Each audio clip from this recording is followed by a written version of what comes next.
የዛሬው ደግሞ ይለያል። ድንገት ወረፋ እየጠበቀ ጮክ ብሎ ራቂ ልጁ ብሎ ሲል ልጁ ጋር ደርሳ ይሰማል። ቀስ በል እንሰማለን።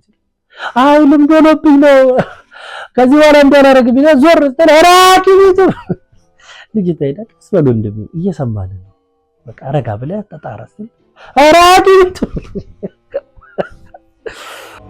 የክፍለ ሀገር ሰው ግን የዋህ ነው የእውነት እንዴት ደስ እንደሚሉ። እንግዲያውስ ይለያል። እኔ ከዚህ አልኖርም። ሀገሬ ገብቼ እንደለመርኩት ከሀገሬ ልጆች ጋር ከመንደሬ ልጆች ጋር ከአብሮ አደጎቼ ጋር ነው መኖር የምፈልግ። ደግሞ እዚህ ከተማ ኑሮ ነው እንዴ?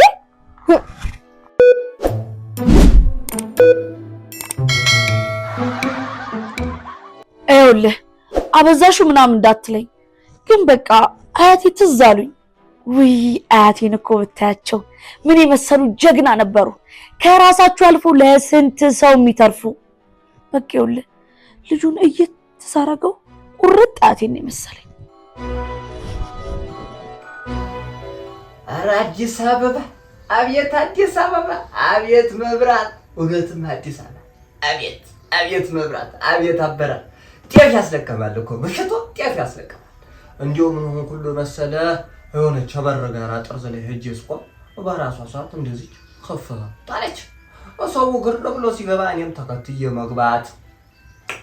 ከዛ በኋላ ጀመረልኝ ውስጥ የመላ ውስጥ ጀመረ። ራሷ በራሴ ተሳደው ያቺ ያልኳ ነገር እንደዚህ ከፈት ተሰተል ወረድኩ።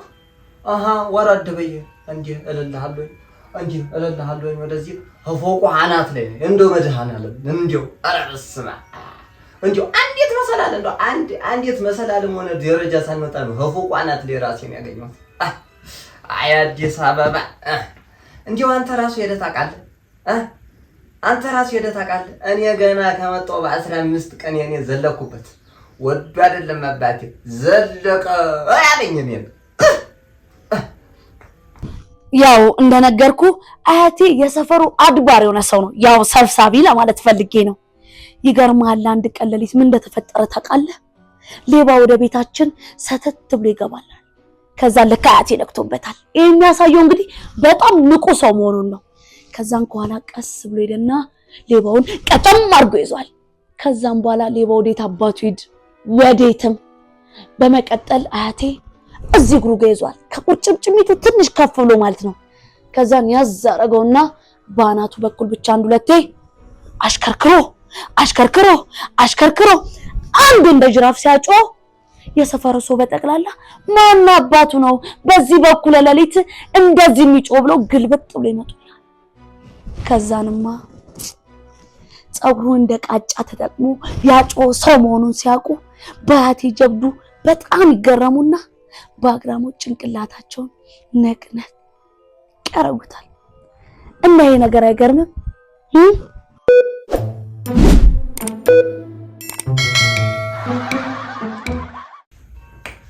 እንግዲህ ጉዳዩ ምን መሰለህ፣ እኔ ላንተ ላጫውት ለሌላም አልተናገርኩ እንዲው ላንተ ላጫውት። አዲስ አበባ ሄደን ኑራችንን እናቸንፋለን ተባብለን ተማክረን ብዙ ጊዜ በኋላ ወሰንን። እኔም ሞፈርና ቀንበሬን እሷን ሰፌድና ወስፊያን ጥለን አዲስ አበባ ዘልቀን ገባን።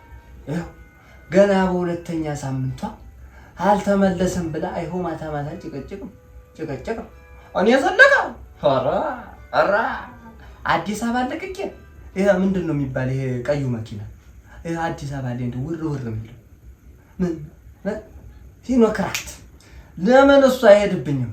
አዲስ አበባ ያለማንትቼ ወዳጄ ኧረ አዲስ አበባ ያለማንትቼ ነው መዘልቆ ደፍላ ሀገር ወደ ጤና ተቋም አመጣጣችን እንኳን እዛ ተከራይተን የሰነበትንበት ቤት ወረቤታችን የቤተሰብ ምጣኔ ወሊድ ቁጥጥር ምናምን ብሎ ነው የሰደደን።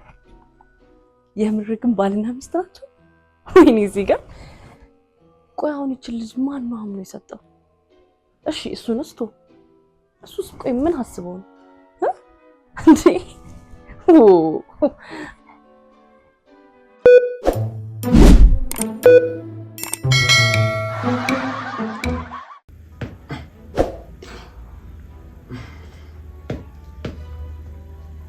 የኔን ነገር እስቶ ሰው በታችሁ ከጓደኞቹ ኋላ ቀረሁ። ገና 3 ልጅ እኮ ነው ያለኝ። አንተ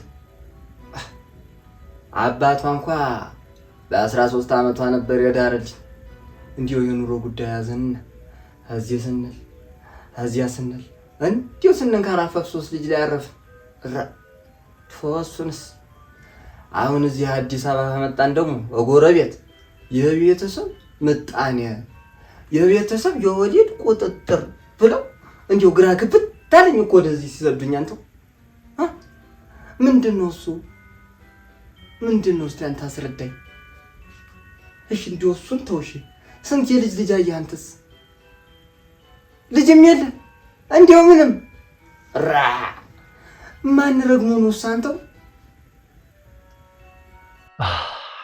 ዛሬ ገና ቤቱ አገር ሸተተ። እስኪ ያዝልኝ። ባላገር እናት አገር ባላገር እናት አገር ባላገር እናት አገር። ይገርማል። ይኸውልህ ሁሉም ኢትዮጵያዊ ልብ ውስጥ በሆነ ነገር ተሸፋፍኖ እንጂ ውስጡ የተደበቀ የሆነ ድንገት የሚፋፋም ኢትዮጵያዊነት ባላገርነት አለ። እስኪ ያዝልኝ። ባላገር እናት አገር ባላገር። እኔ ወዳጄ መርፌውንም ክኒኑንም አልወጋም። ፈጣሪ በሰጠኝ ጸጋው እንዳለው ብዙ ተባዙ ምድሪቱንም ሙላት አይደል እንደሚለው። የኔ አያት እኮ 10 ልጅ 30 የልጅ ልጅ ያዩት ወግ ማዕረግ እንዲህ ያዩት እኮ ዓለምን ሳይንስን ይዞ አይደለም ፈጣሪን ነው።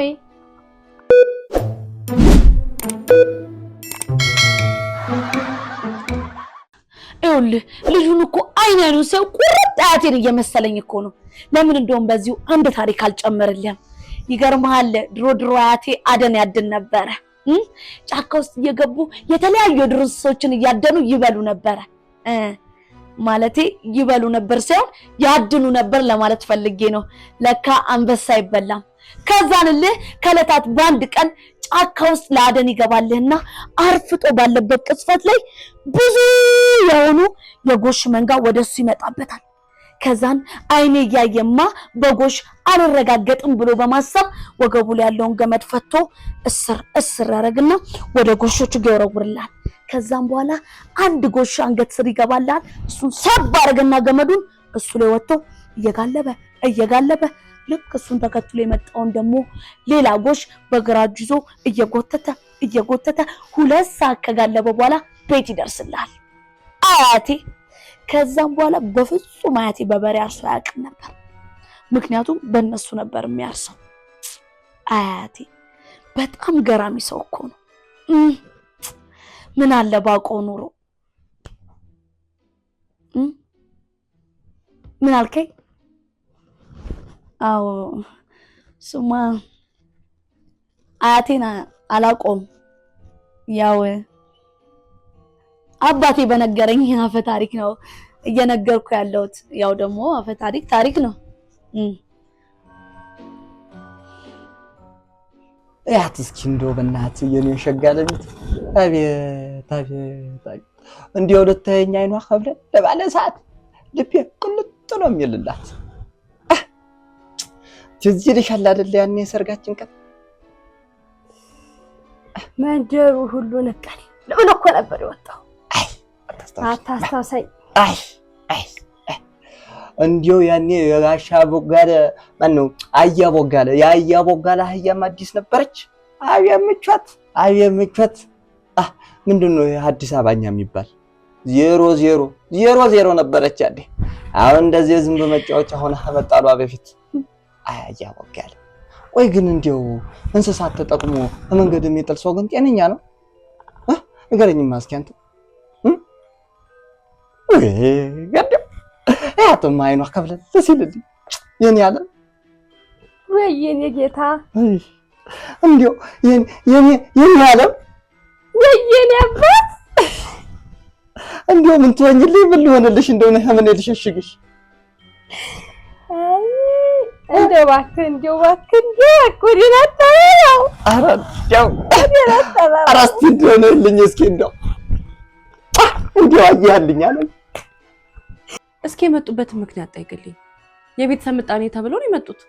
ልጅቷ ደግሞ እምቢ አለች። ወረፋ ደግሞ ይዘዋል። እሺ አሁን ምን ተሻለ? ወይ ጉድ በእናትህ።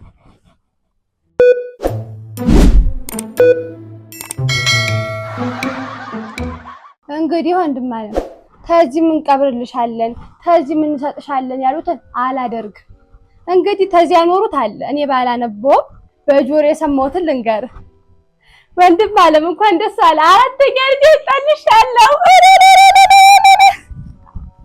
እኔ እኮ በእኛ ጊዜ ቀረ ይመስለኝ ነበር። ለካ አሁንም ለልጅ እልል ይባላል።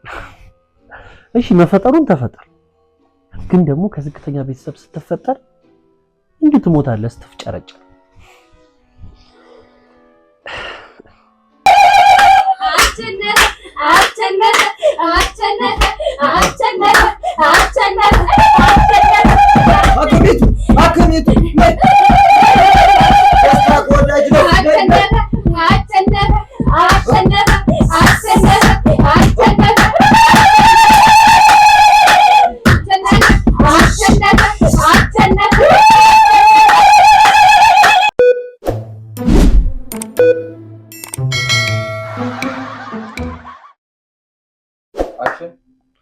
ዝም ባለች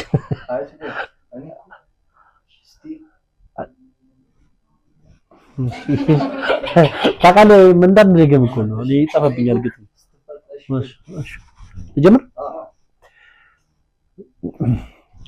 ለካ በአሁኑም ሰዓት ቆይ እኔ እኮ በእኛ ጊዜ የቀረ ይመስለኝ ነበር። የክፍለ ሀገር ስንቅስ ኦ ማይ ጋድ